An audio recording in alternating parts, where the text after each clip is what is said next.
Hello everybody, before we dive into today's video, just wanted to briefly mention today's video is brought to you by the historic city of Quincy, Massachusetts, where I am presently in the Richardson wing of the absolutely gorgeous Thomas Crane Public Library. At various points over the course of the last year, the city of Quincy has teamed up with us to make a series of documentaries on the story of where America's leadership took root. The city is home to the Adams National Historic Park, which preserves the home of Presidents John Adams and John Quincy Adams, two of America's founding fathers, and both of whom were pivotal to an insane number of elements of the United States' rise and development, as well as were a part of some rather interesting and oft-forgotten stories along the way, such as that time Ben Franklin and John Adams slept together and the hilarity that ensued, which I promise you is one of the most interesting videos we have on this channel, as well as the true story of the Amistad, covering the harrowing tale of the individuals who mutinied aboard that slaver vessel, as well as their fight for freedom from then all the way to the Supreme Court after, with none other than former U.S. President John Quincy Adams defending them there. In Quincy, you can explore the birthplace of these iconic individuals and walk the same halls that they once did, immersing yourself in the beginnings of the United States. But Quincy isn't all about the past. It's a city that beautifully blends history and present-day adventures and experiences, from the iconic USS Salem to the stunning views of the Blue Hills and architectural elegance of the old City Hall and this very Thomas Crane Library. There's something here for everyone. And let's not forget the Epicurean delight that is Quincy's food scene, with an array of global and local flavors. It's a culinary journey that you can't miss. To discover more about what Quincy has in store for you, check out discoverquincy.com. It's time to step into history and create some unforgettable memories. Now let's get into today's video. While modern humans have existed for at least a few 100,000 years, we didn't really start massively progressing from our earliest ancestors until we began forming large and very complex societies after transitioning away from small hunter-gatherer groups for a variety of reasons. Critical to all of this being able to happen was creating sets of rules which members of each society agree to live by.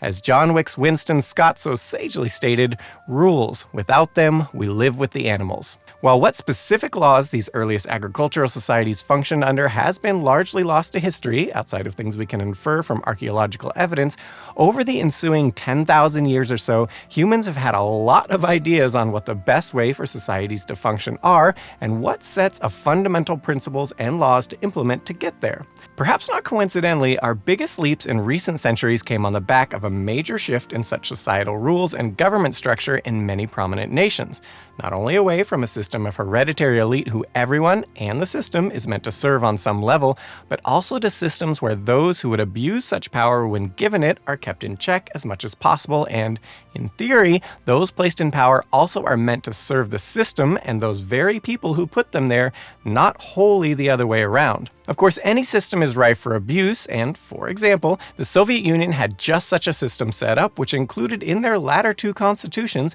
giving its citizens the right of freedom of speech, the press, religion, and the right to assemble peacefully. In reality, however, if citizens used these constitutionally guaranteed freedoms in a way the authorities didn't like, being imprisoned or even executed for it was a thing. Thus, even in a clearly defined system, if safeguards aren't put in place to ensure these principles are enforced regardless of who is holding the positions of power, then the paper they are written on would perhaps more usefully be used to wipe one's backside after doing their necessaries. Further, mobs are relatively easily swayed by exploiting facets of human psychology built into all of us. At all levels, while many may strive to be the ideal human and version of ourselves, we are all still human, subject to the same weaknesses, biases, and prejudices as those who came before us for tens of thousands of years. And even the most intelligent of us can be manipulated in various ways relatively easily, whether we like to admit it to ourselves or not. Thus, how an ideal society and government may function in theory and one that can actually function well in the real world are two very different things, let alone forming a structure of government and laws that stands the test of time and provides some level of stability across many generations, with, unsurprisingly, the vast majority of constitutions going the way of the dodo within a decade or two of their establishment. Unsurprisingly, from all of this, forming effective and stable governments is extremely difficult, and I don't think anyone would argue any government that exists today has yet reached the ultimate ideal for all. As the father of the U.S. Constitution, James Madison, would sum up, no government of human device and human administration can be perfect. Thus, that which is the least imperfect is therefore the best. But in the last several hundred years, we humans have come a long way in this regard, and perhaps not coincidentally, much like our progress starting 10,000 years ago or so through to relatively modern times made our progress the previous few 100,000 years seem glacial, in the last few hundred years, humanity has advanced to a level in that time span that makes our progress the previous 10,000 years seem at a snail's pace. While countless things went into that, at its core, many of these factors derive and were the indirect product of these more modern structures for civilization that allow extra freedoms, education, and relative stability for its populaces to prosper on an individual level. And indeed, areas of the world where such relative stability hasn't been a thing generally haven't seen the same level of advancements. This all brings us to the topic of today, the oldest still functioning codified constitution, which not only was the culmination of all the ideas humans have come up with over the last several thousand years on government, but also just so happened to massively influence a more well-known constitution that would be drafted only a few years later in the United States Constitution, which also has withstood the test of time to date, and for a while was one of the most influential constitutions in the world, only relatively recently being usurped there, as we'll get into later. And while the author of this former constitution rarely gets any credit whatsoever when speaking of those who drafted the US Constitution, in fact, he was arguably one of the chief architects of the US Constitution, despite not directly being involved at all in fascinating, mostly forgotten ways. So what was this earlier constitution that is the oldest still functioning today? Who was the man, and what were his ideas that have been proven so extremely effective and resilient since? First, as a point of clarity on what constitutes the oldest still functioning constitution, there are elements of uncodified or partially unwritten constitutions much older that still function today, with the most prominent example being the UK, where there is no real single defining constitution, but rather a system that has developed over time which is continually evolving by rulings of the courts and acts of parliament. Some elements from that system are older than what is generally considered the world's oldest still functioning constitution, but the whole is not. Thus why it's generally not given the top spot. Similarly, it's sometimes claimed that the Constitution of San Marino is the oldest still functioning constitution because it was enacted in 1600. Except this also doesn't quite tell the whole story, as it is also, similar to the UK, uncodified, with simply some of the documents comprising their constitution still active from then, in this case 6 works helping to define their present uncodified system.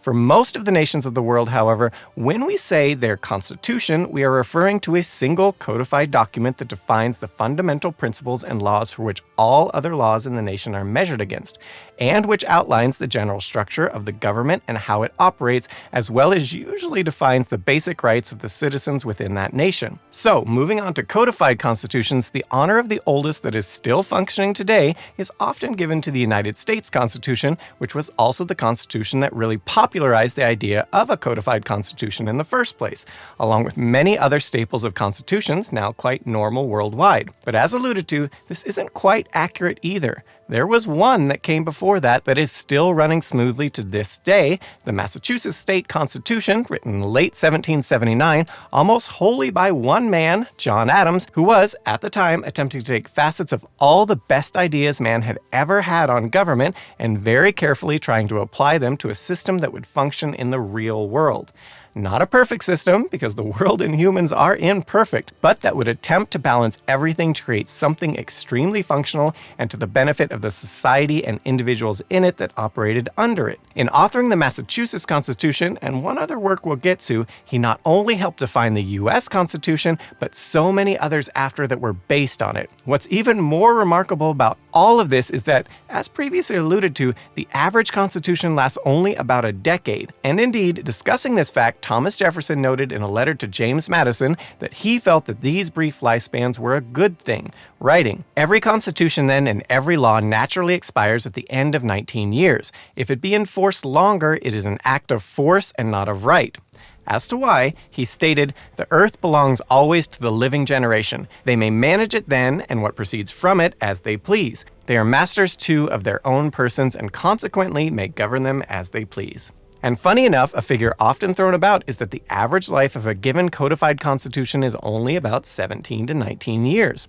Although it should be noted, this isn't quite telling the whole story, as a large number of constitutions don't make it even a year, about 10%, and there are also a great number that don't make it 10 years, all driving down that number. Nonetheless, a codified constitution that lasts for centuries, largely unchanged, is exceptionally rare. So what made John Adams's work and ideas on government so special that they have endured for nearly 2.5 centuries, largely unchanged? Well, let's dive into it, shall we? As we previously discussed in our video, that time Ben Franklin and John Adams slept together and the hilarity that ensued, in the late 18th century, John Adams found himself rather discontented and shunted to the side in France, where he'd been sent to help convince the French to support the traitors to king and country in the British American colonies. Unfortunately, his rigid morals and somewhat abrasive, hard-nosed personality simply did not fit with the French courts. In contrast, his partner in all of this at the time in Ben Franklin would seemingly do absolutely nothing but carouse with women who wanted to meet one of the most famous men in the world in himself, noting, "The French ladies have, however, 1,000 other ways of rendering themselves agreeable by their various attentions and civilities and their sensible conversation. 'Tis a delightful people to live with." When he wasn't charming the ladies, he was attending parties to all hours and just having a great time. However, for as much as on the outside it appeared to Adams that Franklin was doing little but leering at women and partying like it's 1799, there was method to Franklin's madness, and in all of this, his influence in French court became extreme, and the nation as a whole, including the elite among them, came to adore Franklin. In fact, upon Franklin's death in 1790, the Constitutional Assembly in revolutionary France declared a 3-day period of mourning in Franklin's honor, and memorial services for Franklin were held across the country. More on all of this and the genuinely fascinating story of this odd couple working together in several critical history-changing instances in our documentary, That Time John Adams and Ben Franklin Slept Together and the Hilarity That Ensued.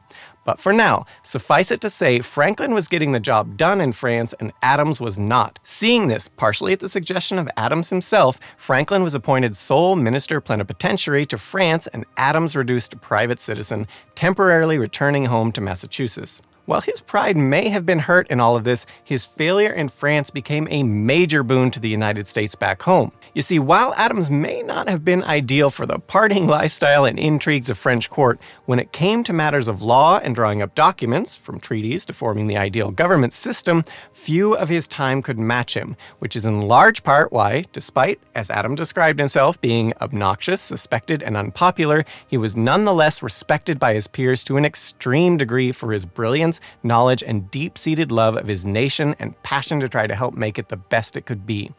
Thus, a mere week after Adams' return to the United States, he was chosen as a delegate to help form the new Massachusetts Constitution, and then quickly after this, chosen among over 300 delegates to author the thing itself. Noteworthy here, just before this, a Massachusetts Constitution that had been crafted while Adams was away had been rejected by the voting populace. What's important about this is that in making this Constitution, the legislature had gone against Adams's previous suggestion to them that any such Constitution needed to be drafted and ultimately ratified or not by a convention of delegates elected by the people rather than drafted by the legislature and then voted on by the people. He stated that the people should erect the whole building with their own hands upon the broadest foundation, that this could be done only by conventions of representatives chosen by the people. This notion would also be critical to how the U.S. Constitution was formed, and indeed, why the first version of the Massachusetts Constitution was rejected was in part as a consequence of the flawed process of the legislature drafting the new Constitution. If you guess because the legislature coming up with the new Constitution would be prone to give the legislature a disproportionate or even total power, you win this round of humans humaning bingo. Thus, after this failure the second time around, they decided to follow Adams's suggestion of a separate body needed with the delegates selected from the people to represent them in it. In the end, despite 311 other delegates peripherally involved, what Adams ended up writing was largely left as is when it was presented more widely, with only a handful of trivial modifications. For example, ever the realist, the idea that all men are born equal was a notion Adams didn't feel wholly accurate. In his view, all men deserved equal rights, but he felt it was not technically correct to say all men are equal except in the eyes of God. Rather, he thought that some people are superior or inferior to others in character, intelligence, strength, and other such attributes and abilities. Thus, his original version of the Massachusetts Constitution said, all men are born equally free and independent. And if you're wondering, Adams abhorred slavery and very much was including those of African descent in that statement as well. However, the other delegates would modify this, born equally free and independent, to all men are born free and equal. Both sentiments, all men are born equally free and independent, and all men are born free and equal, more or less accomplish the same thing from a practical standpoint, but one of them is slightly less accurate than the other. And both were inaccurate given the present state of things with slavery in Massachusetts. But we'll get to the super interesting part about this shortly. But in any event, this lack of significant changes to what Adams came up with is a feat perhaps unsurpassed in the forming of any other government ever, where everyone wants their say and heated arguments abound. So how did he do it, and what specifically did he come up with?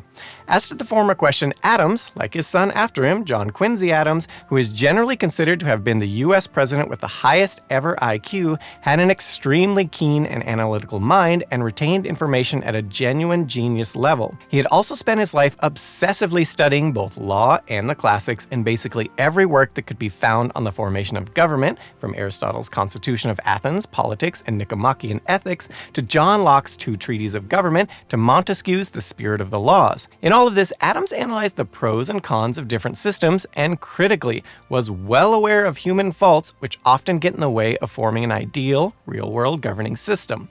Factoring all of this in, he came up with a system that, while arguably no single element was unique or hadn't been done before somewhere, even borrowing elements from the other colonies' constitutions at the time, the specific ways in which it was all put together was unique, even right down to the way he structured the single document itself in chapters, sections, and articles, instead of more or less just a list of provisions as had been typical before.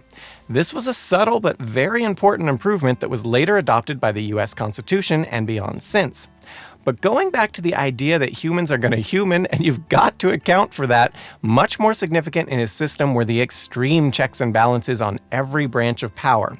And sometimes, as with the bicameral legislature, even checks within itself. In all, as he so aptly put, attempting to make a government of laws, not of men, and one where the government was designed to promote the well-being of all its citizens, not just those in charge or the elite of society. So this brings us back to the question of what specifically did he come up with then?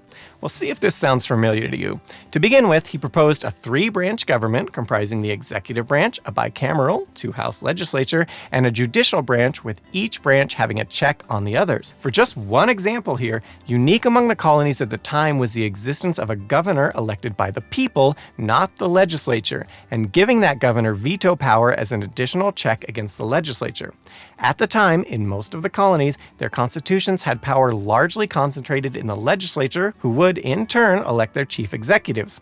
But this system could be, and indeed was at the time, being heavily abused in some of the colonies. But with Adams's system, this allowed the people to choose that head honcho who could then check the legislature, and, to an extent, the legislature checking that person in turn. Adams first proposed something like this general system in his pamphlet, Thoughts on Government, which heavily influenced several state constitutions, including Virginia, New York, and of course, Massachusetts. A half philosophical and half practical document, it begins, "We ought to consider what is the end of government before we determine which is the best form. Upon this point, all speculative politicians will agree that the happiness of society is the end of government, as all divines and moral philosophers will agree that the happiness of the individual is the end of man.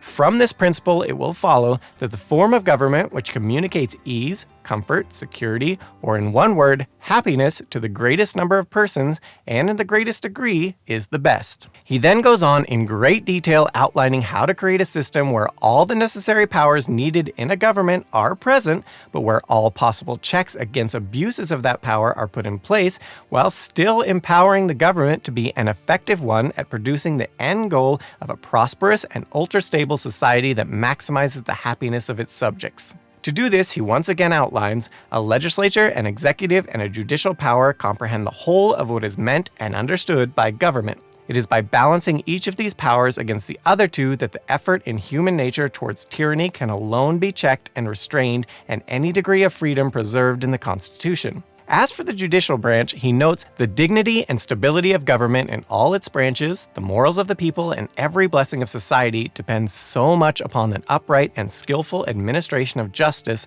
that the judicial power ought to be distinct from both the legislative and executive and independent upon both, that so it may be a check upon both, as both should be checks upon that. The judges therefore should always be men of learning and experience in the laws, of exemplary morals, great patience, calmness, coolness, and attention.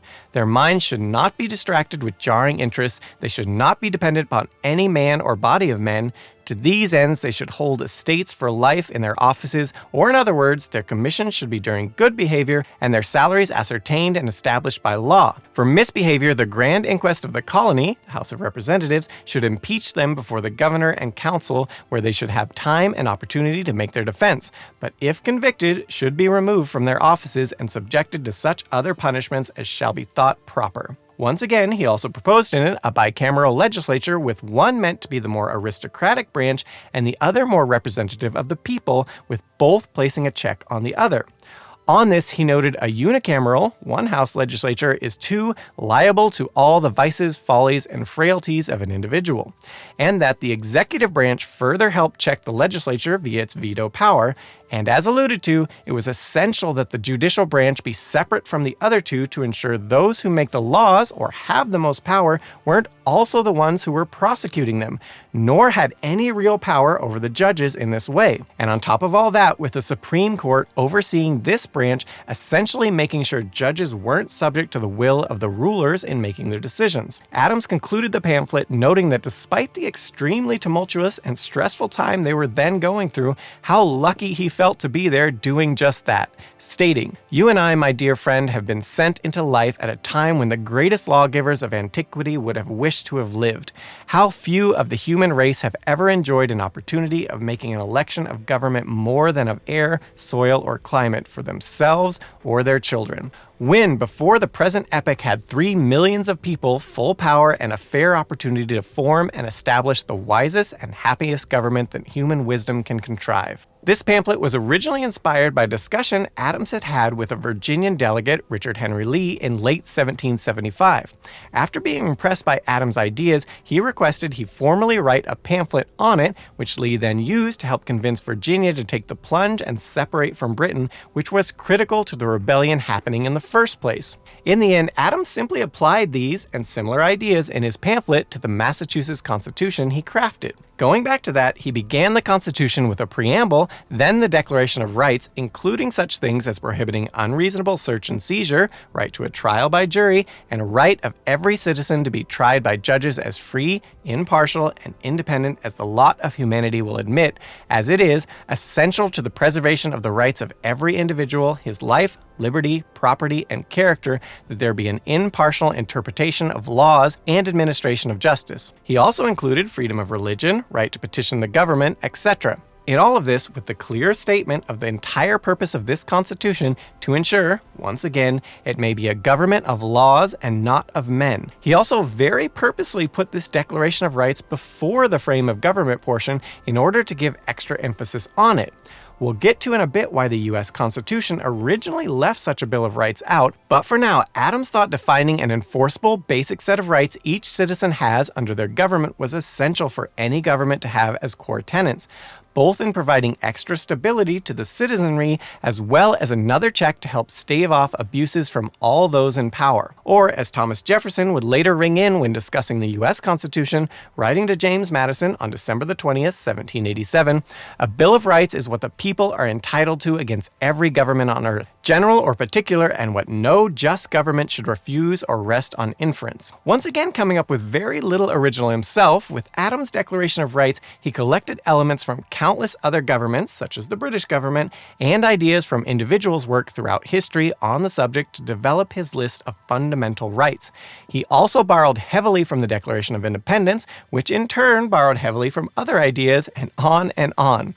Again, All of this was more of a culmination of previous works and ideas all put together to try to come up with the best combined system overall. Speaking of the Declaration of Independence, at this point in history, it had been largely dismissed as having no significant importance to the budding United States in terms of how it was governed. This only really changed thanks to John Adams' son, John Quincy Adams, and then Abraham Lincoln continuing John Quincy's push to make the Declaration of Independence a defining element of how the U.S. Constitution should be interpreted. Going back to the Massachusetts Constitution and borrowing other ideas, John Adams and the delegates would, as alluded to, begin the Declaration of Rights section stating a version of some very familiar words, but this time explicitly putting it in the Constitution from the start. All men are born free and equal and have certain natural, essential, and unalienable rights, among which may be reckoned the right of enjoying and defending their lives and liberties, that of acquiring, possessing, and protecting property, in fine, that of seeking and obtaining their safety and happiness. You might at this point wonder how Massachusetts could be a state with slavery,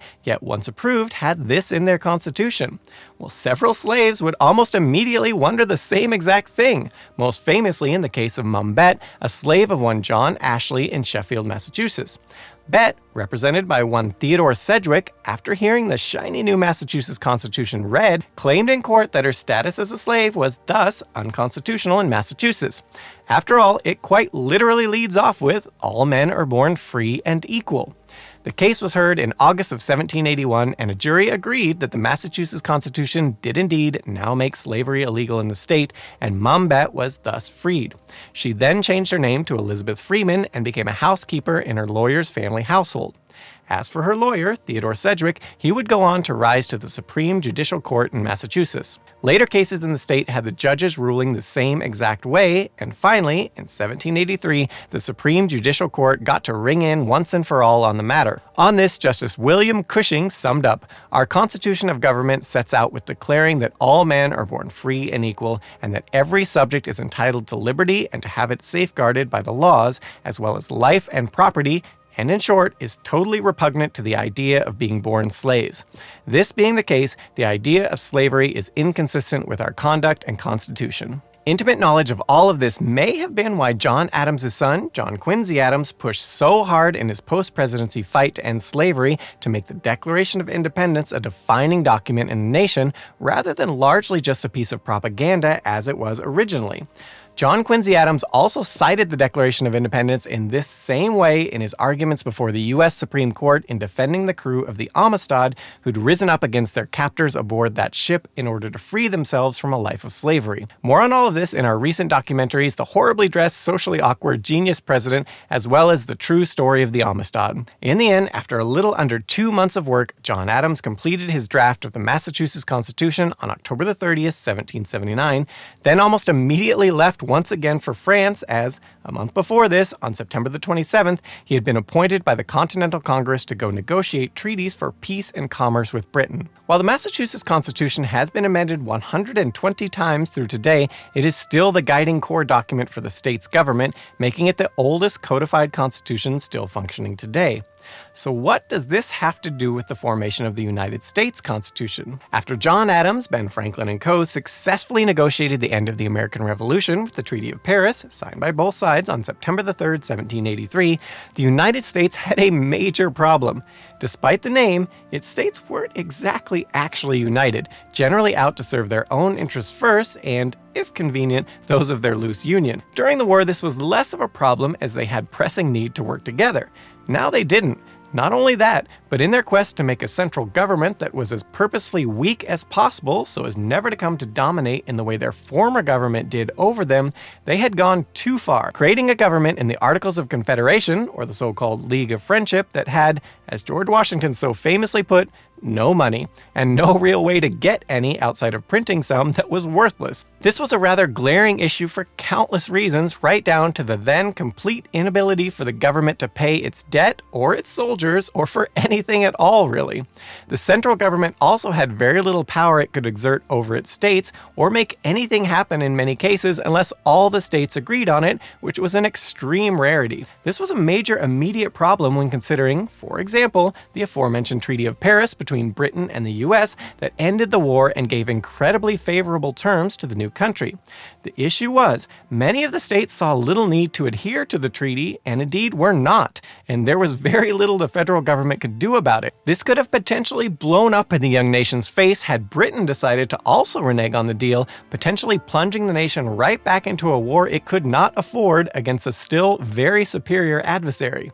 In short, Congress had no real power to govern anything, the states knew it, and at a certain point it even mostly ceased trying. All of this had been done very intentionally, given the political minds among the colonists knew well most such attempts at similar governments in the past had ultimately devolved into some form of tyranny, whether tyranny of the majority or by those placed in power, regardless of what any laws put in place said.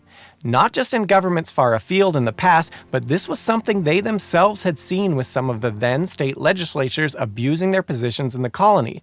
George Washington would write of all of this, "We have probably had too good an opinion of human nature in forming our confederation." And he further states the government they had made was a shadow without the substance. Thus became clear to all that the Articles needed, at the very least, amended heavily if the nation in some form was to survive at all. After some deliberation about this, it was decided to convene to fix the problem, and much like Massachusetts had done the second time around, they decided to select delegates from each state to represent the people in these changes.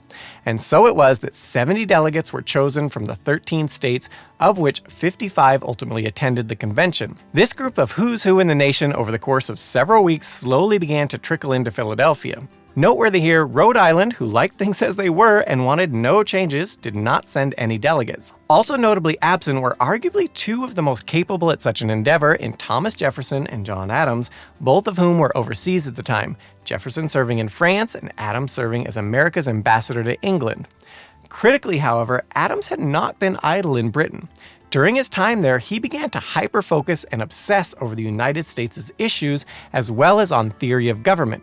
The result was the first volume of his A Defense of the Constitutions of Government of the United States, which was essentially a treatise on the various state governments in the United States, as well as an extremely in-depth survey on theory of government in general. On this work, Abigail Adams would write John was as much engaged upon the subject of government as Plato was when he wrote his Laws and Republic. His obsession in abandoning all but the most critical of his other duties in working on it was not just to correct rampant monarchical European criticisms in defending his new nation, but also because he was well aware that sometime soon the new nation would convene to improve upon the Articles, and Adams wanted his work and philosophies in it read by those who would make these changes. Thus, he rushed to complete it, with the first volumes arriving in the US in April of 1787, directly before the Constitutional Convention. The work was expansive, borrowing ideas from everyone from Cicero to John Locke, in the end noting that at its core, the best government is one that takes features from democratic, aristocratic, and monarchical governments and includes a balanced government with independent checks on all levels of power required for long-term stability. Once again hammering home his ideas implemented in the Massachusetts Constitution, he states that no realistic government could function without, to quote, men of large influence like the rich, and that there is a natural inclination in mankind of kingly government, but that it was critical to put in place checks to rein in their ambition and avarice, with his suggestion, once again, having to create the bicameral legislature with it intended that the Senate would more or less be comprised of this more elite class and the Congress more representative of the general public. Important to understand in this idea was that mob rule, or tyranny of the majority, was seen as just as important to check as tyranny of the elite.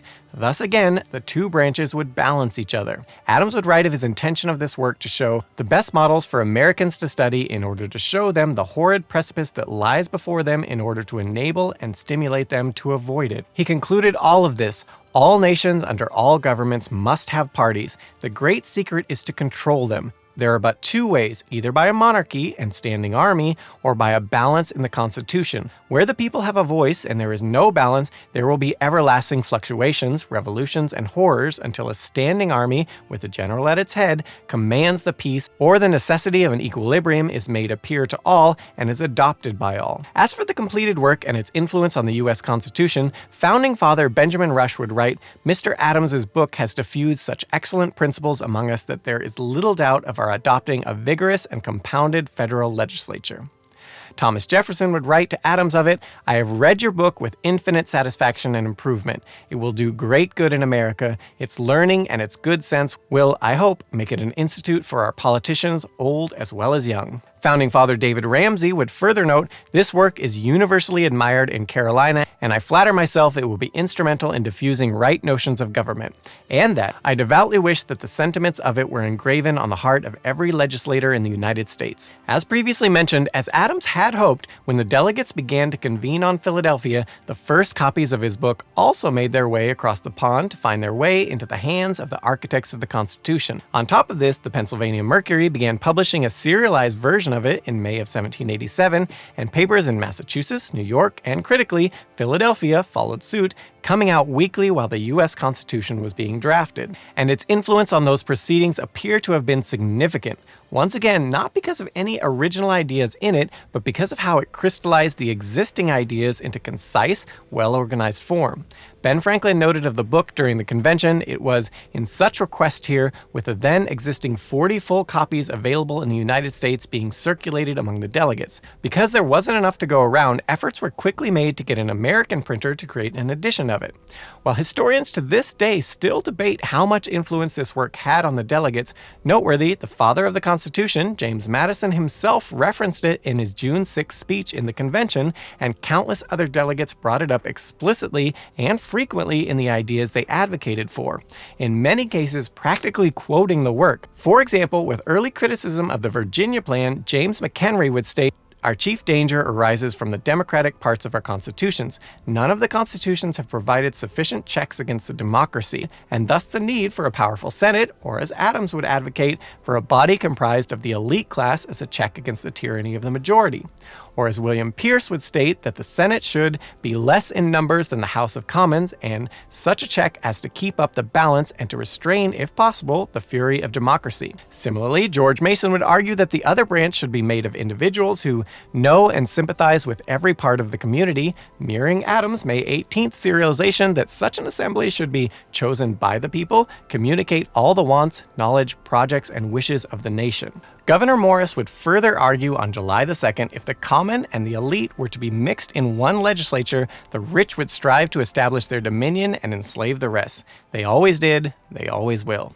And he suggested, as Adams had, the only security against them is to form them into a separate interest. If not done, Morris argued, once again as Adams had in his book, the result of the contest will be a violent aristocracy or a more violent despotism. On July the 6th, the Mercury would also publish more of Adams's book. In particular, speaking of the elite in society, there is but one expedient yet discovered to avail the society of all the benefits from this body of men which they are capable of affording, and at the same time to prevent them from undermining or invading the public liberty. And that was, once again, to put them together in their own branch and to keep all the executive power entirely out of their hands, as well as give the executive power a negative against them. That very same day, Morris would argue, as Adams had, that there never was nor ever will be a civilized society without an aristocracy, even if many didn't quite like the term, and that, as Adams had written, the endeavor was to keep it as much as possible from doing mischief, in this case, Morris arguing by putting them in their own assembly. But yet again, this group, for all its benefits as a group of distinguished individuals, must be feared lest, with all the subtlety and all the sagacity and address which is characteristic of this order of men in every age and nation, they would, over time, slowly gather all governing power to themselves. And once again hammering the point home, when arguing against the proposed New Jersey plan in favor of a version of the Virginia plan, which would more or less mirror John Adams' ideas, more on this in a bit, Wilson would also mirror Adams' supposition that if the legislative authority be not restrained, there can be neither liberty nor stability, and it can only be restrained by dividing it within itself into distinct and independent branches.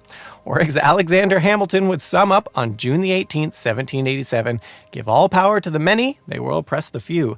Give all power to the few, they will oppress the many." Speaking of Hamilton, when it came to the Committee of Style and Arrangement, the 5-member committee, comprising Morris, Hamilton, and Madison, had all frequently referenced Adams' arguments, and the 2 remaining members, in Kin and Johnson, were also known to have purchased copies of the book to study during the debates. This all brings us to the father of the Constitution, James Madison. As noted, he had also read Adams' A Defense of the Constitutions of the United States, but dismissed it, writing to Thomas Jefferson on June 6, 1787, "Mr. Adams' book has excited a good deal of attention, but that men of learning will find nothing new in it, men of taste find many things to criticize, and men without either not a few things which they will not understand.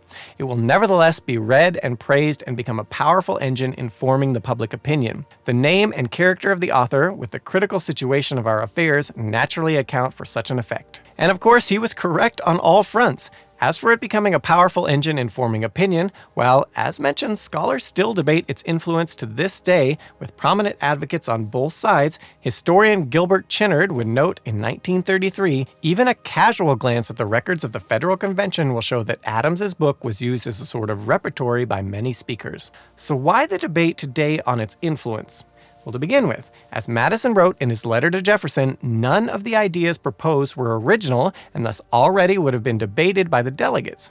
But once again, hammering the point home, much like with the Massachusetts Constitution, the brilliance of John Adams's work was not in its originality, but rather digesting basically all of human theory of government down to a single work that more or less tried to suggest the best of all worlds while still living in the real world and not an idealized one. As Dr. Mary Sarah Bilder of Boston Law School would state in her The Soul of Free Government, The Influence of John Adams, A Defense on the Constitutional Convention, the apparent irrelevancy of the defense to modern scholars arose, ironically, from its crystallization of the then conventional wisdom, the very feature that resonated with so many delegates and generated its significant influence on the convention.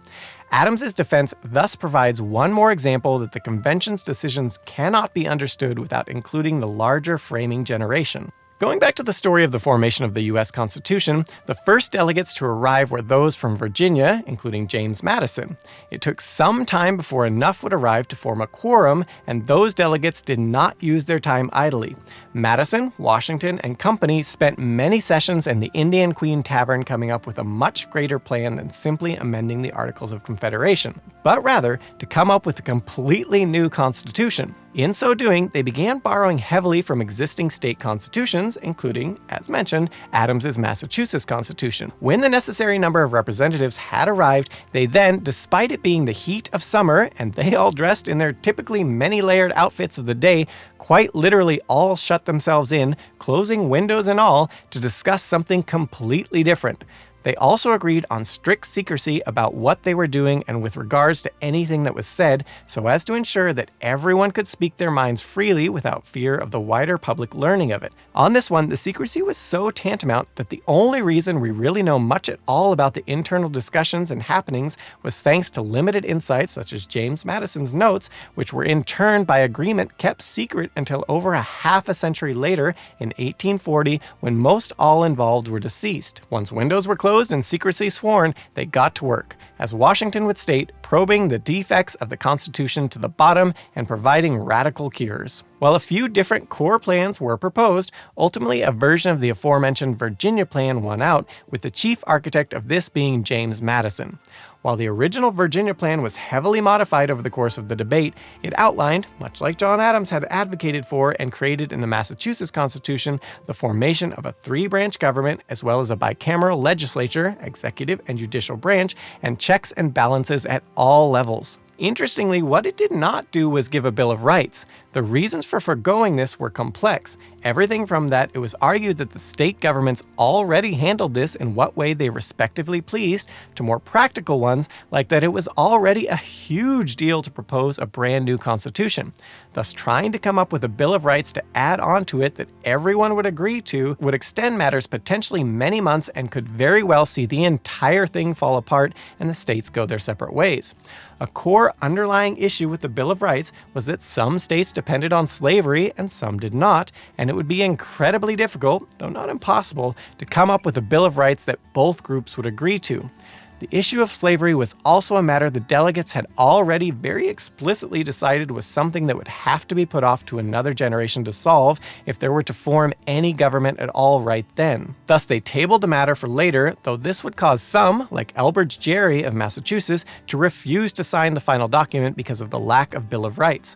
But in the end, enough delegates, 39, were willing to sign the completed document despite that pretty much everyone had issues with elements of it.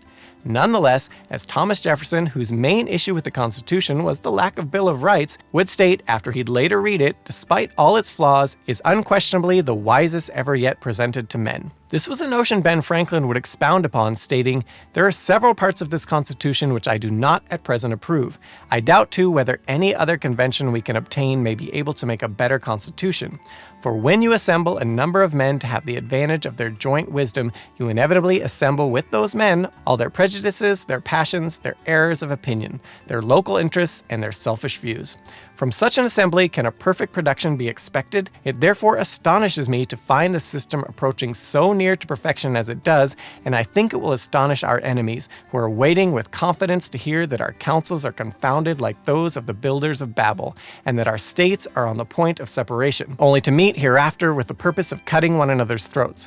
Thus I consent, sir, to this Constitution, because I expect no better, and because I am not sure that it is not the best." After everyone signed, Franklin would further muse while looking at a painting of the sun on the chair George Washington, who had presided over the assembly, sat in. "Often in the course of the session and the vicissitudes of my hopes and fears as to its issue, I looked at that behind the president without being able to tell whether it was rising or setting. But now, at length, I have the happiness to know that it is a rising and not a setting sun." As to what happened after they all signed, according to George Washington, the remaining delegates all went out to the city tavern and had a party of sorts. It was done.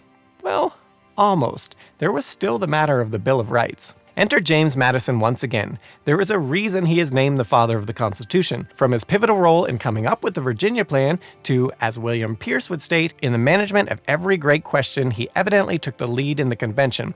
He always comes forward as the best informed man of any point in debate, to the aftermath with his considerable efforts helping to prevent the calling of a second constitutional convention to potentially throw out or heavily rewrite the first one. He also in the aftermath wrote almost 100 essays expounding on elements of the proposed Constitution in order to help persuade the various states to ratify it. During the course of all of this, Madison would change his mind on one thing. He became convinced a Bill of Rights should be added as soon as possible, writing to Thomas Jefferson on October 17, 1788, a few months after the Constitution was ratified, that while he didn't feel it was strictly necessary to have one, given the way the new U.S. government was set up, and with many states already defining this, he nonetheless felt it would be beneficial, mirroring Adams' argument on the matter, writing, "Wherever there is an interest and power to do wrong, wrong will generally be done, and not less readily by a powerful and interested party than by a powerful and interested prince." He thus went about studying hundreds of proposed amendments by the various states and whittled it down to just 10 that he then proposed as the first amendments to the U.S. Constitution in the Bill of Rights. These advocated protecting things like freedom of speech, freedom of religion, and the right to assemble peacefully,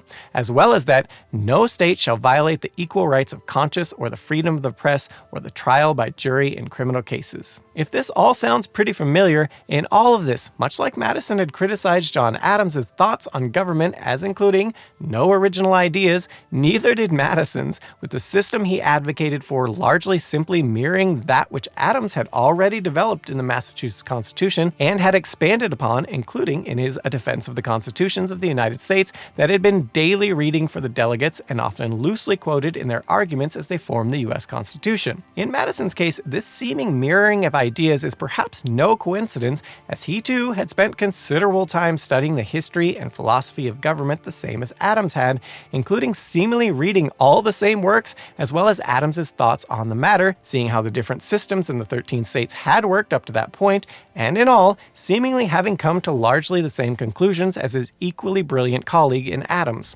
And so it should perhaps come as no surprise that when John Adams read the U.S. Constitution, he would heartily give his consent, noting in his opinion it was the greatest single effort of human deliberation that the world has ever seen. Since all of this, the U.S. Constitution has endured longer than any other codified constitution besides Massachusetts. In part, this is because of the very structure of it, right down to its length being one of the shortest constitutions in the world.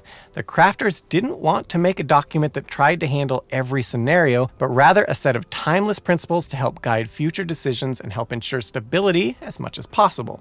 Just as critically, because it is a living document, they made sure it was able to be amended as needs arise, though with difficulty in order to aid in that stability.